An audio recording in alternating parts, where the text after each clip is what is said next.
పెంచిన గ్యాస్ ధరలను వెంటనే తగ్గించాలని డిమాండ్ చేస్తూ మహిళా కాంగ్రెస్ ఆధ్వర్యంలో సిద్దిపేట ముస్తాబాద్ చౌరస్తాలో ప్రధాని మోదీ దిష్టిబొమ్మను దహనం చేశారు.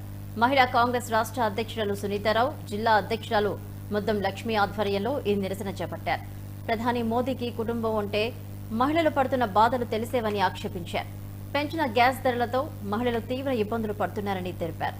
రాష్ట్రంలో కాంగ్రెస్ ప్రభుత్వం మహిళలకు పెద్దపీట వేస్తే కేంద్రం అతిపర్ల పట్ల చిన్నచూపు చూస్తుందని ఎద్దేవా చేశారు సునీతారావు. సామాన్యుని గట్టి విరుస్తున్నారు కాబట్టి మేము అందుకే ఈరోజు ధర్నా జరగడం జరిగింది.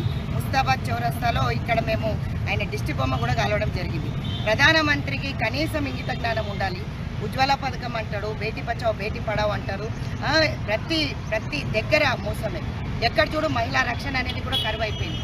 ఈరోజు రాష్ట్ర మహిళా కాంగ్రెస్ ఆధ్వర్యంలో ప్రతి ఒక్కరికి కూడా అల్కాలమ్మ గారు పిలుపునివ్వడం జరిగింది. జాతీయ అధ్యక్షులు అల్కాలమ్మ గారు, రాష్ట్ర అధ్యక్షులు ప్రతి జిల్లాకి వెళ్ళి సంవిధాన్ బచావ్, జై భీమ్, జై బాపు, జై సంవిధాన్. ఒక పక్కన రాజ్యాంగాన్ని మార్చాలని చెప్పి ఓ పక్కన చూస్తున్నారు.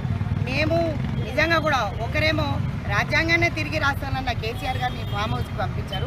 రాబోయే కాలంలో మోదీకి కూడా చెక్కు పెట్టే విధంగా మహిళలందరూ కూడా ఎదురు చూస్తున్నారు. ఇక్కడ 8 మంది గెలిచారు, కానీ ఒక్కరంటే ఒక్కరు కూడా మాట్లాడారు. ఎందుకు గ్యాస్ ధరలు పెంచుతారు, మా రక్షణ గురించి ఎవరు మాట్లాడారు? ఇదంతా కూడా సిగ్గుచేటు. కాబట్టి మహిళా కాంగ్రెస్ ఆధ్వర్యంలో డిస్ట్రిక్ట్ ఎగ్జిక్యూటివ్ మీటింగ్కి వచ్చాను. అదేవిధంగా వారి దిష్టి బొమ్మ తగిలించే